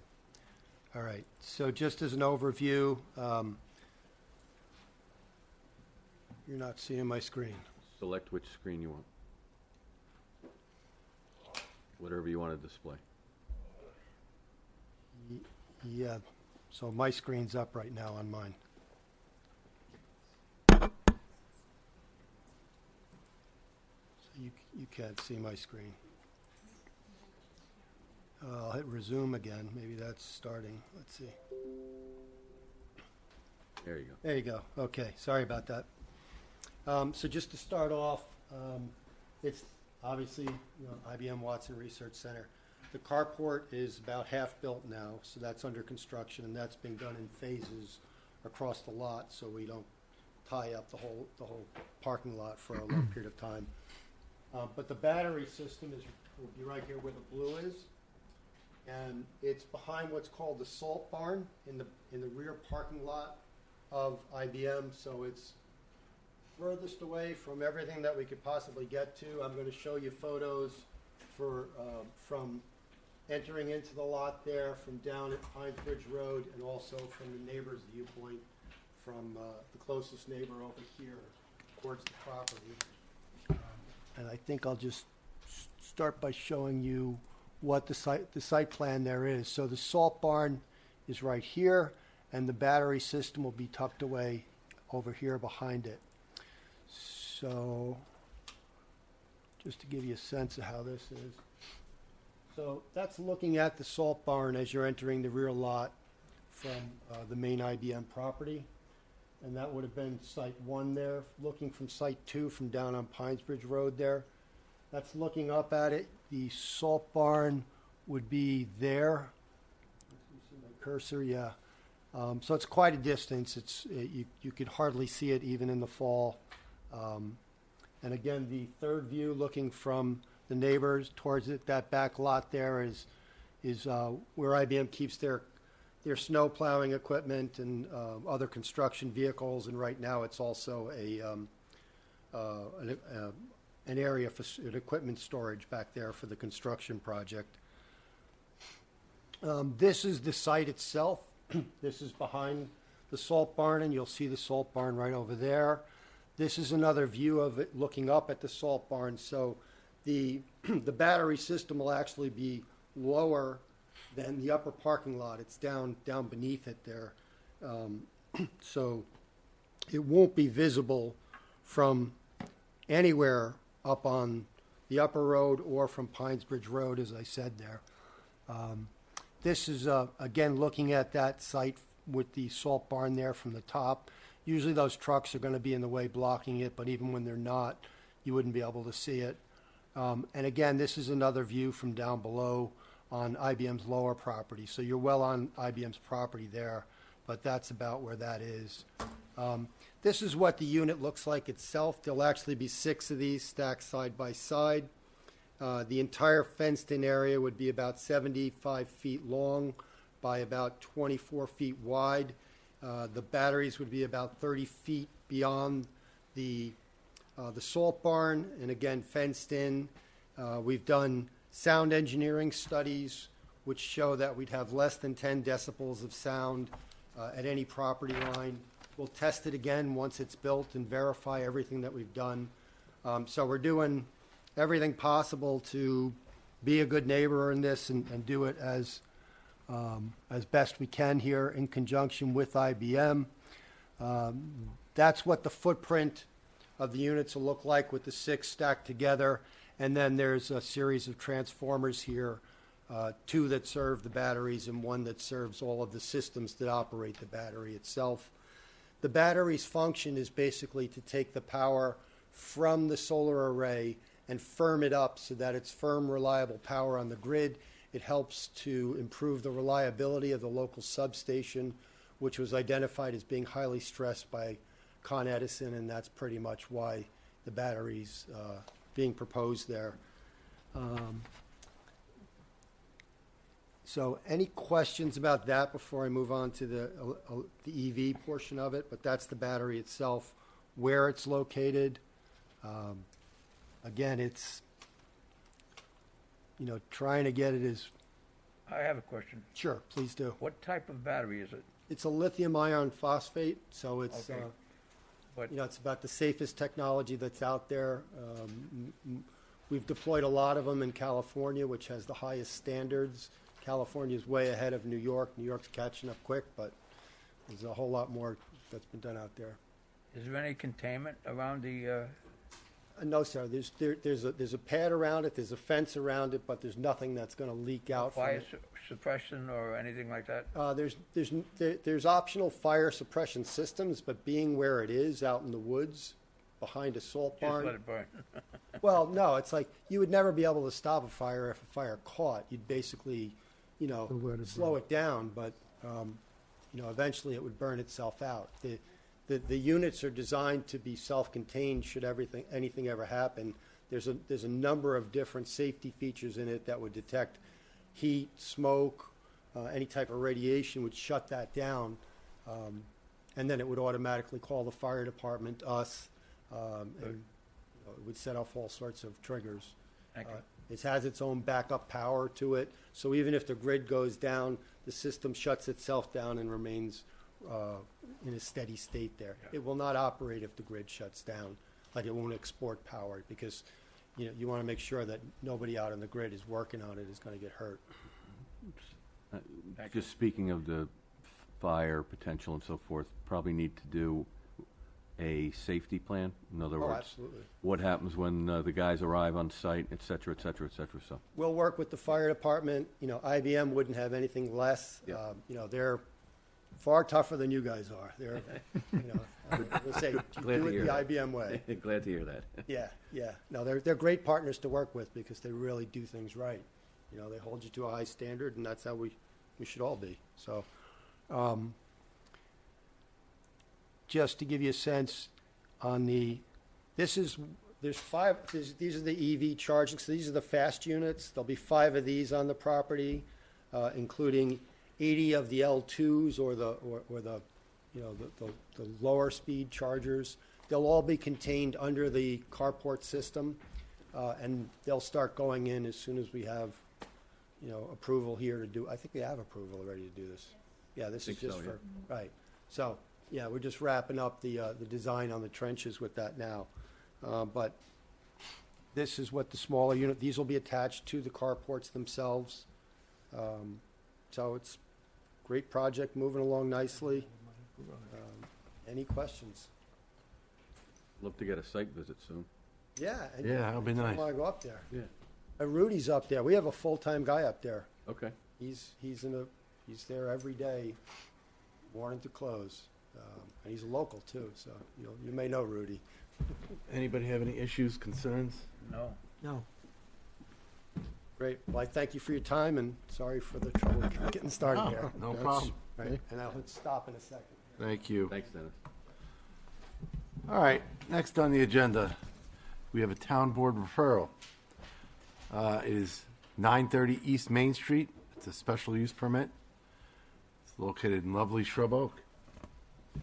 Is that the BP station that's had the canopy? No. No, that's. Well, these different. guys are across from, This is the old Texaco, the yeah, shell. across from the funeral home. Oh, okay, I got it. Yeah. I got it. I don't know what is going on with that place.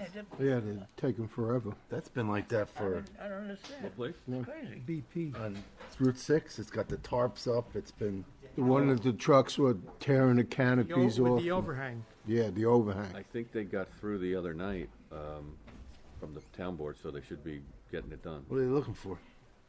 They had to modify their special permit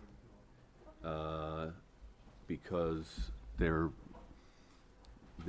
eave kept getting ripped out by trucks and so forth. Yeah. You know, in part because they didn't have the sidewalk they were supposed to have, you know, with the curb. Oh, So, So Okay, Good evening. how are you? Good, how are you? Good. okay. What do you got for us? So, we were here about a year ago for the same application. It was 2 parts of it. One was for a tank removal, a replacement, which was completed. And this was the second portion of it. This is where you guys started to work without the permit? Correct. Okay. So we broke it off just because the tank side of it was more important to get done than the image. But now that quite a bit of time went by, and it's, you know, they've been pushing to get it going again. So this was in front of the Abaca with their suggestion and comments were to have a rendering and a set of plans drawn up to show proposed image branding upgrade of the property.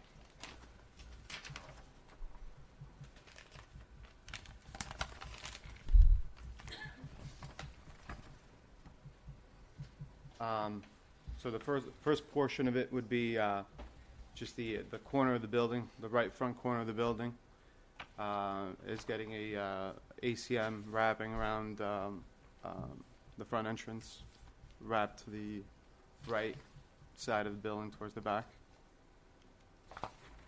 If you can go to the second page. Next. That's the existing canopy that's there now. And this is the proposed image on the canopy with 2 logos on either side of the canopy. do the canopy yet? What's that? Did you redo the canopy yet?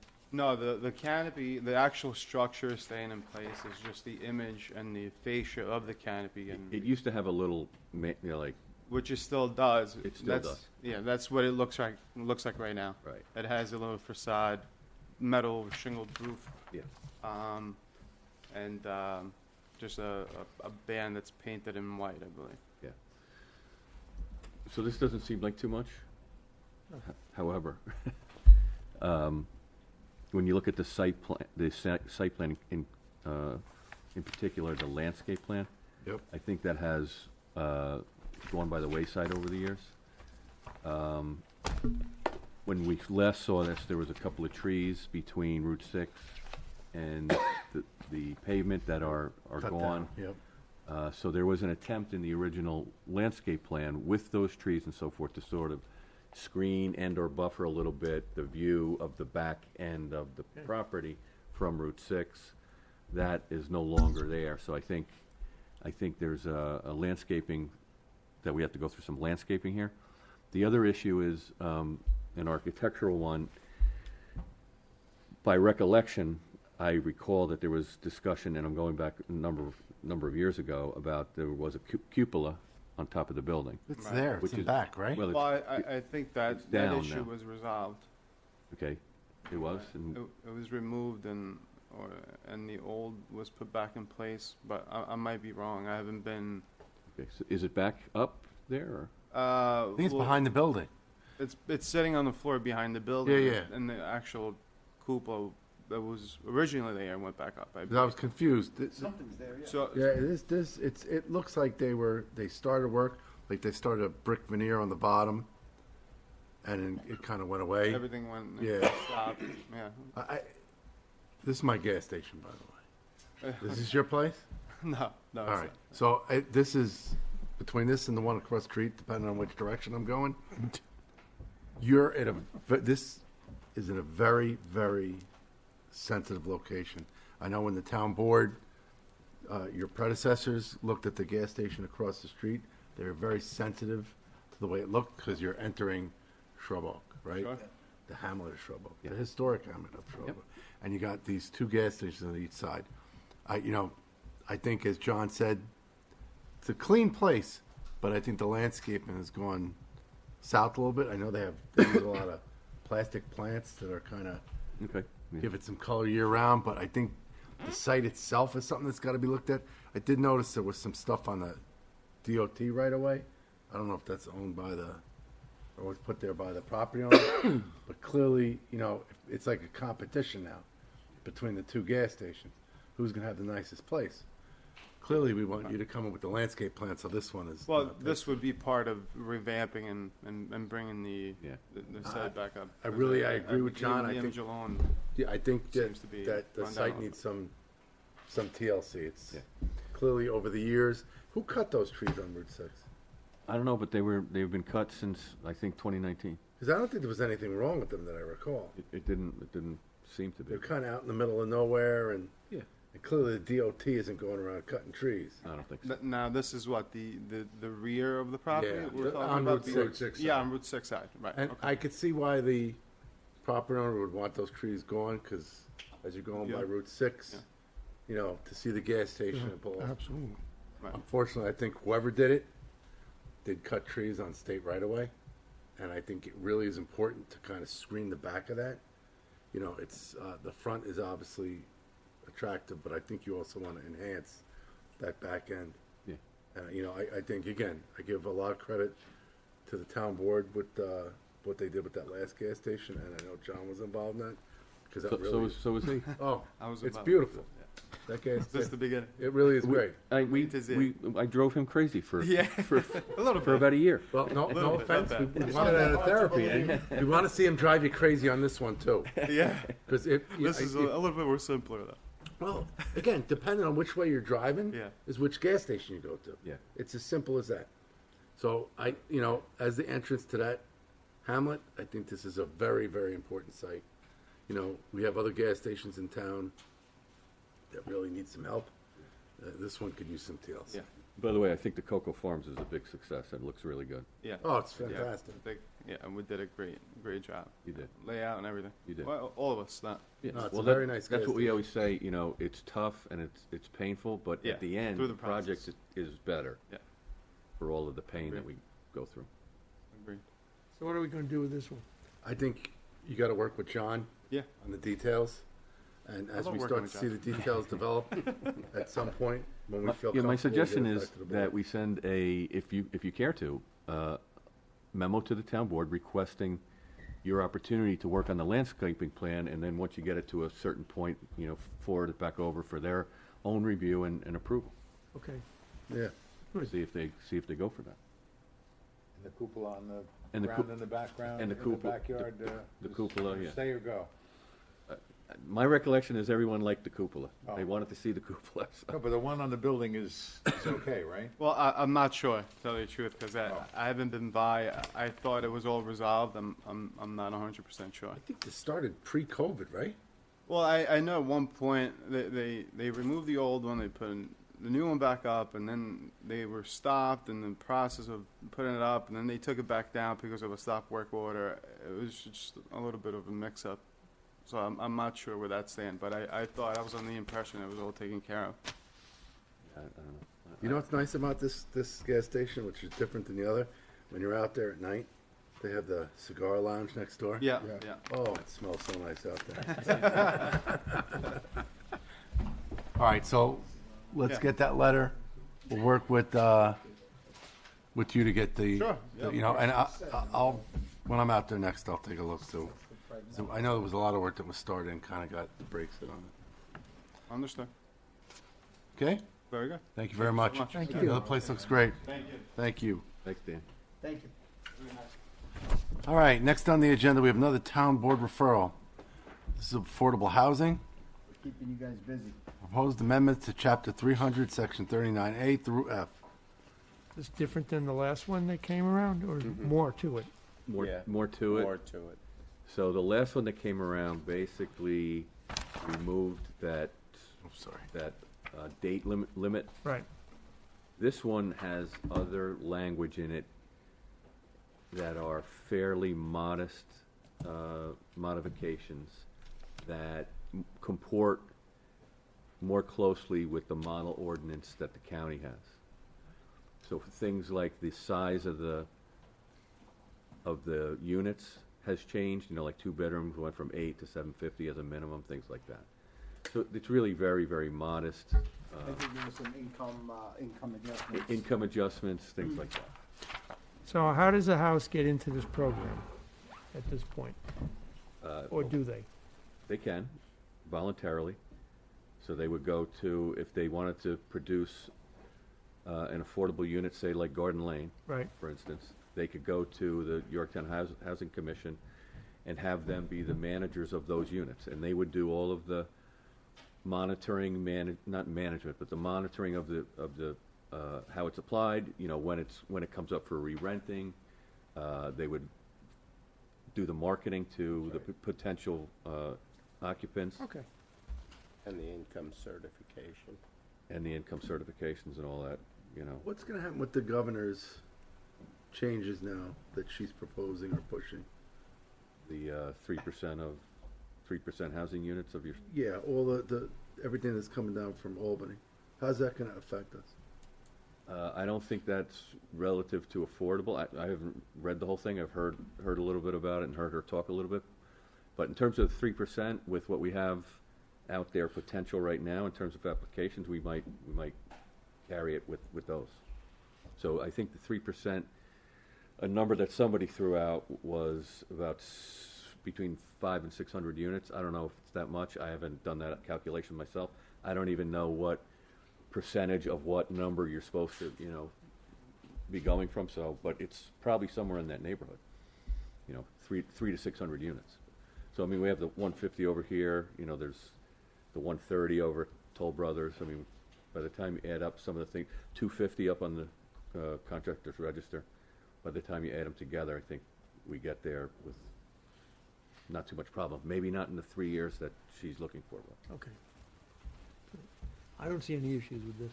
No issue. I don't see an issue. Okay. No planning objections. No planning No. object. Okay. Any other questions, comments, concerns? Do I have a motion to close the meeting? Motion. Second. All those in favor? Aye. Very much. Bingo.